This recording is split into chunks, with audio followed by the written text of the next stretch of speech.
নমস্কার বন্ধুরা, আমি শাশুড়ির রান্নাঘর থেকে এসেছি। আজকে তালের লুচি করে আপনাদেরকে দেখাবো। আমি একটা তাল নিয়েছি, তালের রসগুলো আমি বের করে নিয়েছি। এবার 2 কাপ ময়দা নিয়েছি, ঘি নিয়েছি 2 চামচ, চিনি, নুন দিয়ে আমি ভালো করে মেখে নেব।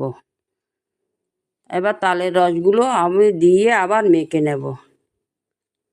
এবার মেখে গোল গোল করে আমি লুচির করে নেব।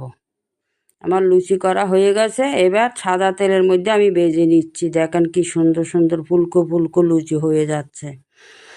আমার ফুলকো ফুলকো লুচি হয়ে যাচ্ছে। আপনাদের যদি ভালো লাগে লাইক কমেন্ট শেয়ার করে দেবেন। জয় গুরু।